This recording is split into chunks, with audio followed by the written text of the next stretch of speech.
every dua is responded to. Either Allah gives you what you want, or He gives you something equivalent, or He averts something away. And I mentioned very briefly, unless there's an impediment, unless there is something that is called in Arabic, mawani' ad-du'a.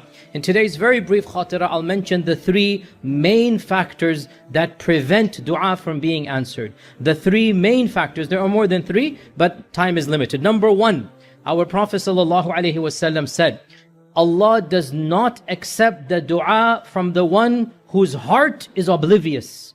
Min qalbin ghafil. If your heart is not in the dua, you're not making dua. If you're just repeating something from a book, if you're just saying things like a parrot, if you have no idea what you're saying, if you don't have ikhlas and taqwa, you are just mumbling phrases. So the Prophet ﷺ said, Allah does not accept the dua from the one whose heart is somewhere else. Min qalbin ghafil.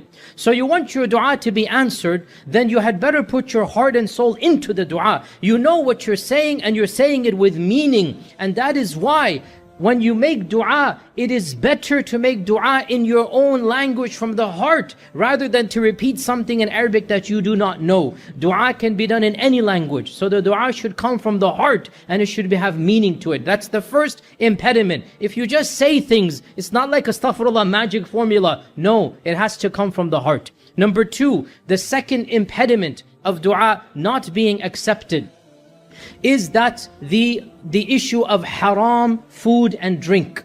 The issue of eating and drinking from haram money. So when your body is being fed from haram, and when you don't care about where your money comes from, well then the dua will be rejected. And our Prophet ﷺ gave the example of the traveler who is far away from his family. He is tired, dusty, disheveled, and he's all alone. He raises his hands up to Allah. He says, Ya Rabbi, help me, Ya Rabbi, help me.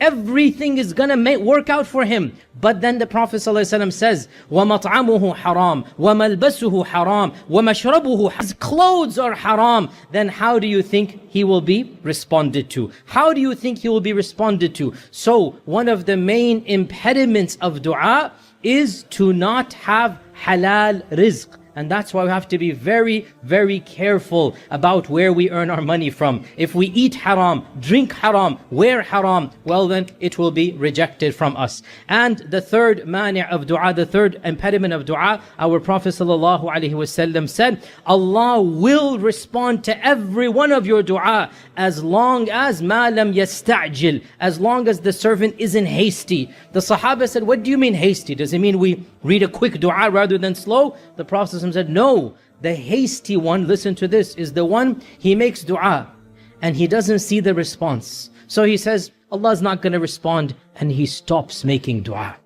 He stops making dua because he doesn't see the effect of the dua. And the Prophet ﷺ is saying, Allah will respond as long as you don't give up. So giving up on Allah, astaghfirullah, giving up and saying Allah is not going to answer my dua is one of the main causes of dua not being responded. To summarize and conclude, number one, what is the number one issue of dua not being responded? When you're not paying attention, you're just saying things. Number two, you don't care about your rizq, you're not care about where your own money is coming from, then the dua itself is not going to be responded. And number three, when you're hasty in dua, don't do these things, and inshallah your dua will be responded to.